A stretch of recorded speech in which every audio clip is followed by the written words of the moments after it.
सभी भक्तों को जय श्री श्याम। ओम पयः पृथ्वीव्यां पयःखधीषुः दिव्यान्तरिक्ष पयोदः पयस्वदिपदिशः सन्तु महयाम्यः। नमस्कार दोस्तों, आप सभी को जय श्री राधे, जय श्री कृष्णा, जय श्री श्याम। जैसा कि आप सभी जानते हैं, पिछली वीडियो में हमने गीता जी के 5वें अध्याय के बारे में चर्चा की। आपने बड़े ध्यान से उसको सुना। अब हम चर्चा करते हैं श्री गीता जी के 6वें अध्याय के बारे में। गीता जी के बारे में जानने के लिए जुड़े रहें हमारे YouTube चैनल के साथ। तो श्री कृष्ण भगवान बोले, हे अर्जुन, जिसकी कर्म फल में आसक्ति नहीं है और कर्मों को करता है वह सन्यासी और योगी है, और जिसने हवन आदि लौकिक कार्यों को छोड़ दिया है वह योगी नहीं है। हे अर्जुन, जिसको सन्यासी कहते हैं उसी को कर्म योगी जानो, क्योंकि संकल्पों के त्याग किए बिना क्योंकि कोई भी योगी रह नहीं सकता। जो मुनि योग प्राप्ति की इच्छा रखते हैं उनके लिए उनका साधन कर्म ही है, और उनके योगी होने पर उनका ज्ञान पूर्ण होने का साधन उनके चित्त का समाधान है, उनके हृदय का समाधान है। जब मनुष्य विषय और कर्मों की आसक्ति से छूट गया है और वासनाओं को उसने त्याग दिया है, उसी समय वह योगारूढ़ कहा जाता है। जिसने मन स्वाधीन कर लिया है वह अपना हितकारी है, और जिसने विवेक का त्याग किया है वह स्वयं ही अपना शत्रु है, स्वयं ही अपना दुश्मन है। मन को जीतने वाले शांत स्वभाव वाले मनुष्य की आत्मा शीत उष्ण, दुख सुख, मन मान और अपमान इनके होने पर भी अत्यंत स्थिर रहती है। जिसने ज्ञान विज्ञान से अंतःकरण को तृप्त कर लिया है, जो निर्विकार हो गया है, तथा जिसने अपनी इंद्रियों को वश में कर लिया है, जो मिट्टी पत्थर और सोने को एक समान सा समझता है, वही योगी कहलाता है। सुहृदय मित्र, शत्रु, उदासीन, मध्यस्थ, द्वेषी, द्वेष करने योग्य बंधु वर्ग, साधु और पापी, इन सब में जो समान दृष्टि रखता है वह श्रेष्ठ है। योगी पुरुष को मन और आत्मा को अपने वश में करके वासनाओं और समस्त प्रपंचों को त्याग कर एकांत स्थान में पहले कुछ उसके ऊपर मृग आदि का चर्म और उसके ऊपर वस्त्र बिछाएं। स्थान न तो ऊंचा हो न बहुत नीचा हो, उस पर मन को एकाग्र कर चित्त अपने हृदय और इंद्रियों को रोककर बैठना चाहिए। आत्म शुद्धि के लिए योग करना चाहिए।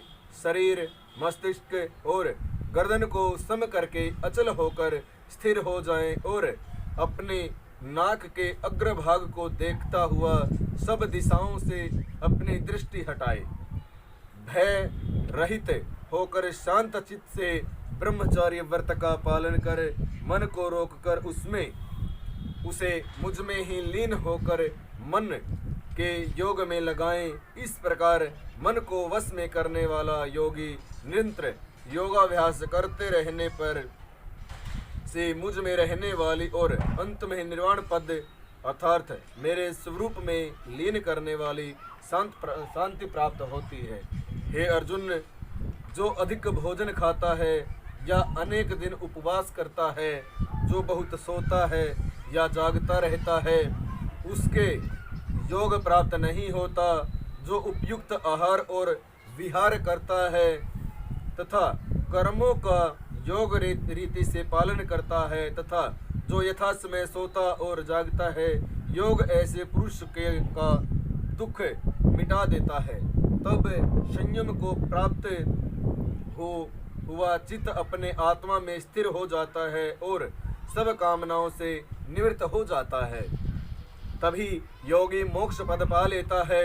जिस प्रकार वायु रहित स्थान पर रखा हुआ दीपक चलायमान नहीं होता, उसी प्रकार योगी अपने चित्त को निश्चल रखकर उसका संयम करता है और अंतःकरण की समाधि लगाता है। जिस जिस अवस्था में योगाभ्यास के कारण चित्त का वेग रुक जाता है, रुक कर विषयों से अलग होने लगता है तथा जब शुद्ध अंतःकरण आत्मा को देखकर आत्मा में संतुष्ट होता है, जिस अवस्था में वह अत्यंत सुख जो इंद्रियों द्वारा जाना नहीं जा सकता वर्ण केवल बुद्धि से जाना जाता है, अनुभव कराता है। और जब वह जोगी आत्म स्वरूप में स्थित हो, उससे विचलित न हो, जिस अवस्था को पाकर फिर और कोई बड़ा भारी दुख वहां से चलायमान नहीं कर पाता, इस अवस्था को दुख संयोग वियोग कारक योग नामक से जानना हो, सो योग निर्विकल्प चित्त हृदय से निश्चय करके ही करना चाहिए। जो अभेद भाव में रहता है वह सब प्राणियों में स्थिर हो मेरा मनन करता है, वह चाहे योगी हो जिस अवस्था में रहे मुझसे मिलता है। हे अर्जुन, सब प्राणियों के दुख सुख को अपने दुख सुख के समान समझता है और सबको समभाव से एक आंख से देखता है, वह योगी श्रेष्ठ है।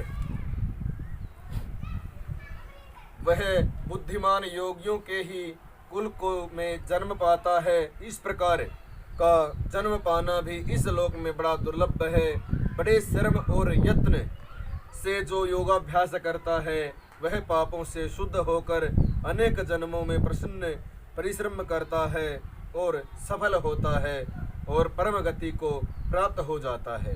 बड़े बड़े तपस्वियों से योगी श्रेष्ठ हैं, ज्ञानियों से भी योगी श्रेष्ठ हैं। इसलिए हे अर्जुन, तुम योगी बनो, केवल मुझ में ही मन लगाकर मेरी प्राप्ति के लिए जो मेरा भजन करता है उसको समस्त योगियों के मध्य मैंने अत्यंत श्रेष्ठ माना है। इसी प्रकार श्री विष्णु जी बताते हैं छठे अध्याय का महात्म्य। विष्णु जी बोले, हे लक्ष्मी सुनो, गोदावरी नदी के तट पर एक नगर था। वहाँ एक जनश्रुति राजा बड़ा ही धर्मात्मा था।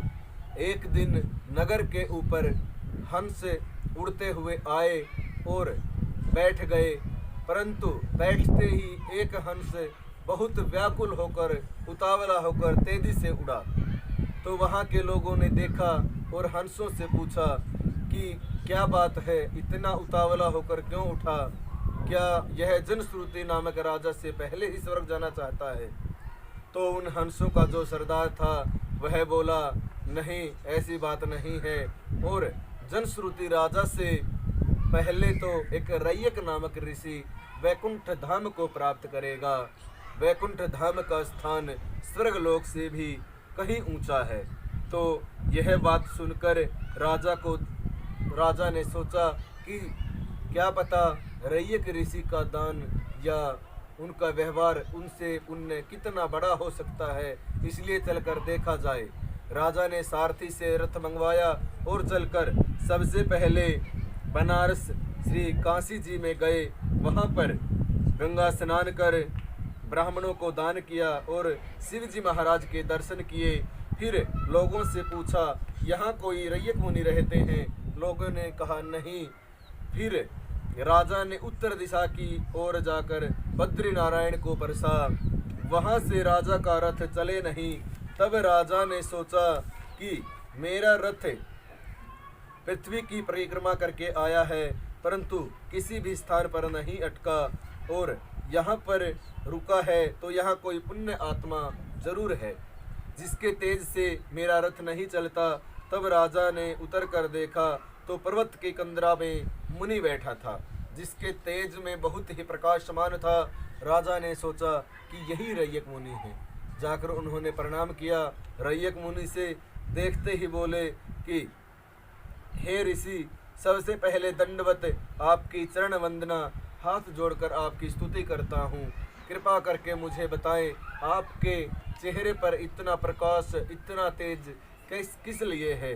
तब रैयक ऋषि ने बताया कि हे राजन, हे पृथ्वीराज, तू चारों धाम का परस प्रसन्न हारा, धर्म का साधन हारा है, तू पुण्य आत्मा है। तब राजा ने मुनि से कहा कि मैं आपका तेज ऐसे किससे की वजह से है, इस कंदरा में उसी का प्रकाश है। यह सुनकर राजा ने पूछा, कृपा करके मुझे यह बताएं कि यह क्या कारण है। तो मुनि ने बताया, हे राजन, मैं नित्य प्रतिदिन गीता जी के 6 अध्याय का पाठ करता हूँ, जिस कारण यह तेज है। तुरंत राजा ने अपने पुत्र को बुलाया और पुत्र से कहा कि हे पुत्र, तुम जाकर राज्य अभिषेक करवाओ, राज्य को संभालो, मैं अब तीर्थों को चलता हूँ। इतना कहते ही राजा ने राज्य को त्याग दिया और मुनि के साथ वहीं रहने लगा।